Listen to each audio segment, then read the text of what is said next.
Silent Hill 1 was released on the PlayStation 1 on March 4th, 1999 in Japan, January 31st, 1999 in North America, and February 24th, 1999 in Europe.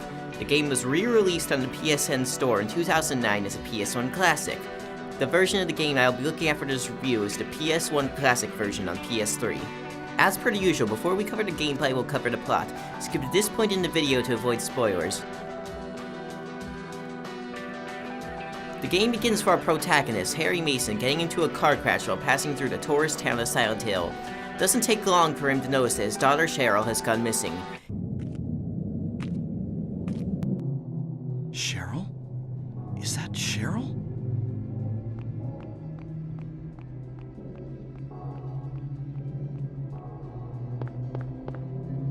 Where are you going? Hey, wait! Stop! He walks off to search for her, but once he walks into a dark alleyway, he discovers a corpse and monsters begin to attack him. Being an everyman with no ways to defend himself, Harry is not a match for these monsters.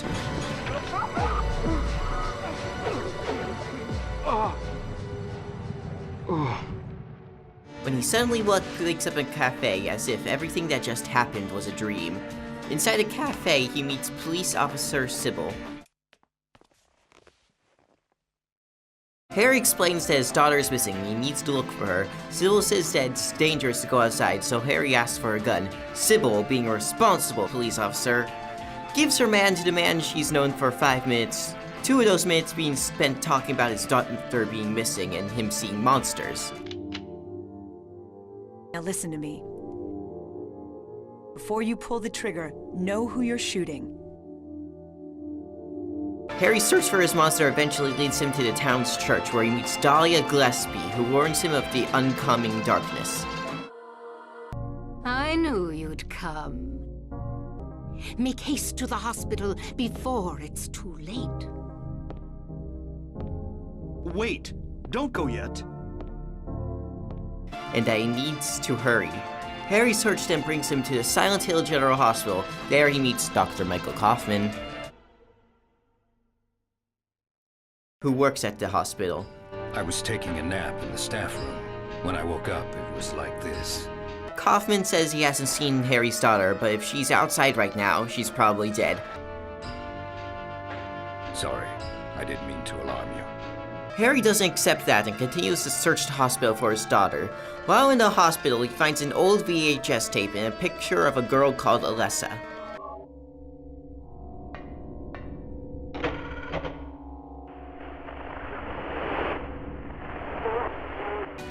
On his way out of the hospital, Harry meets Lisa Garland, a nurse who works at the hospital.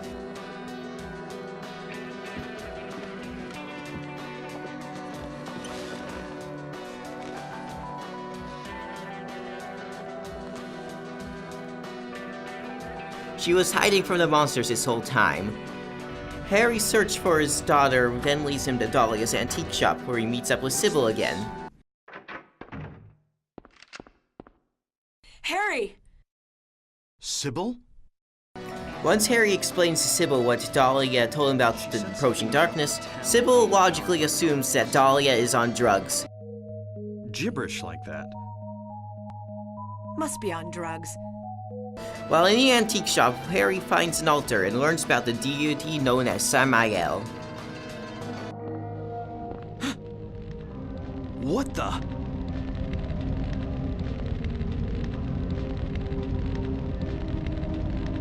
Harry then goes to the other half of town via the sewers and once again encounters Dr. Michael Kaufman, who is in the middle of being attacked by monsters.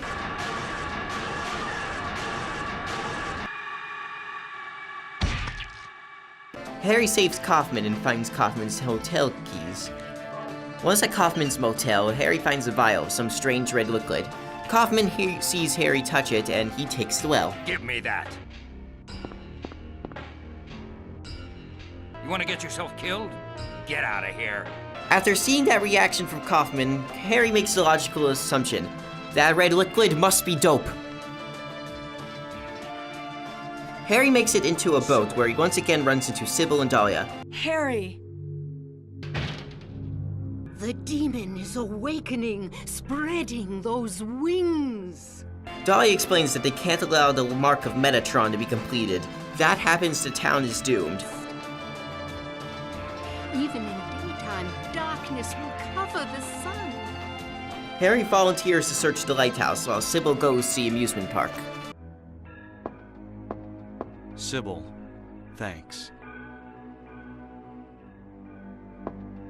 Harry arrives at the lighthouse too late, as the mark has already been placed.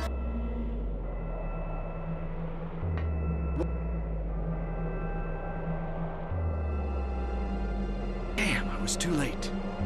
He heads off to the amusement park, where the worst has happened. Sybil has been possessed by the monsters of the town.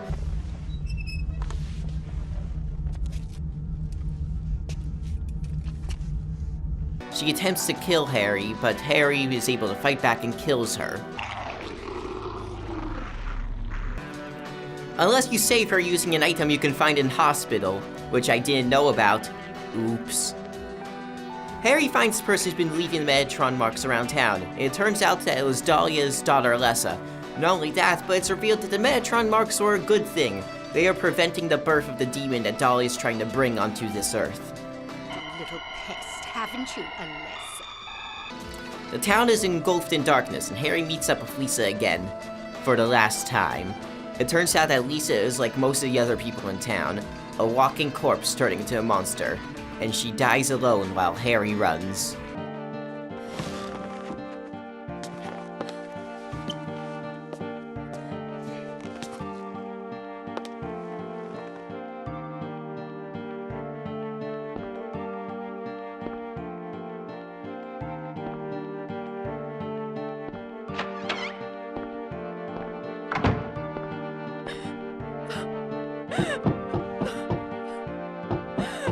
Lisa? Once Harry gets to the source of darkness, he meets up with Dahlia and Alessa. He asks where his daughter is, and it turns out that Alessa is his daughter, or more accurately, half of his daughter. The first time Alessa tried to stop the birth of the demon, she split her soul in two. One half of that soul ended up as Harry's daughter, Cheryl. It's almost time for the demon to be born. It looks like Dahlia has won, and no one can stop her.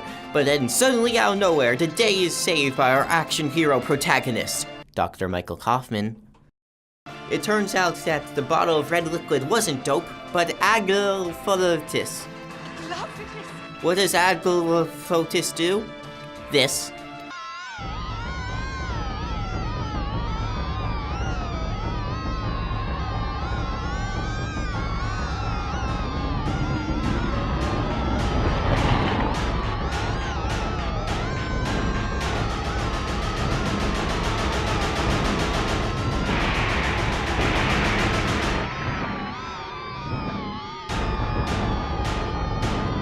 Now that Kaufman has weakened it, it's time for Harry to fight against the demon. Or for the demon to die at the start of the fight because you used all your ammo on the way here.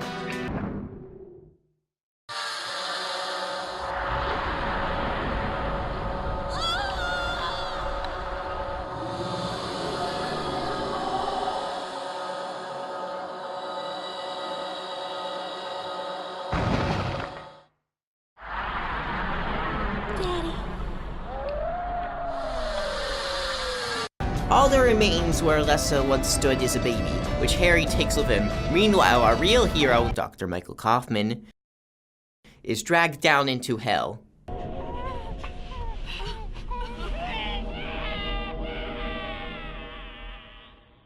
And that was the plot of Silent Hill 1. It involved cults, drugs, nurses, and a man asking the first people he meets if they've seen a particular woman. Yep, this sets the stage for the future games in the series. Now that plot is out of the way, let's cover the gameplay. Silent Hill is one of those classic survival horror games that you don't see anymore. Harry is controlled via tank controls. You have to turn him the direction you want and then hold forward for him to move in that direction. I don't know, but is it just me or does Harry straight up not listen to some inputs and go whatever direction he wants? You have two major means of defending yourself against monsters. There are guns, which are effective from a long distance but use up ammo, and melee weapons such as knives, hammers, and pipes. These weapons can heavily damage enemies, but at the cost of running up to said enemies and putting yourself at risk of getting hit.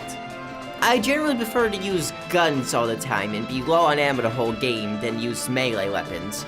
This is probably why I was completely out of ammo at the last area of the game and had no ammo to kill the final boss. Silent Hill's environments are dark, foggy, rusty, and scary. This game is oozing with atmosphere. You'll stay on edge and always expect a monster to come out of nowhere and attack you. Although, I do think the environments are a bit too samey. I forgot to pick up the map at the school, and as a result, I had no idea where I was going. Admittedly, this is my own fault. I was the one who didn't notice and forgot the map. But I'm still going to hold the game partially responsible for that every damn classroom in this school looks exactly the same. The samey environments are part of the game's design. The town of Silent Hill is designed to look like a real town, and real towns often don't have distinct environments. But I don't think that's good game design. The player should be able to tell at a moment's glance where they are, especially if it's a life or death situation. I was constantly checking my map just to see where I was. Speaking of the game's environments, are there any roads in this town that aren't completely destroyed? How is this place a huge tourist spot if no one could drive around this town? Anyway, the soundtrack, or rather the static radio. While this game does have several songs on its soundtrack, many of which are great, most of the audio you'll be hearing throughout the game is the static that your radio emits when there are monsters around.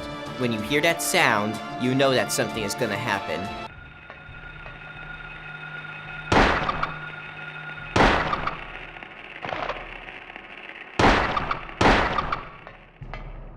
It's honestly quite tense. Speaking of the monsters, they aren't very good in this game. This is before the developers really hit their stride with designing monsters. Most of Silent Hill 1's creatures seem like something from a B horror movie. Pterodactyls, children and knives, and the deadliest creature of all, the Mole Man! And that's the original Silent Hill. Yep, it's the original. The game and its plot are a bit clunky, but you can really see the seeds being planted and how this game's success led to the development of the great games Silent Hill 2 and Silent Hill 3. I still consider the original Silent Hill plenty playable, even with its showing age. The game is short, around 6 to 8 hours, so it won't take up too much of your time.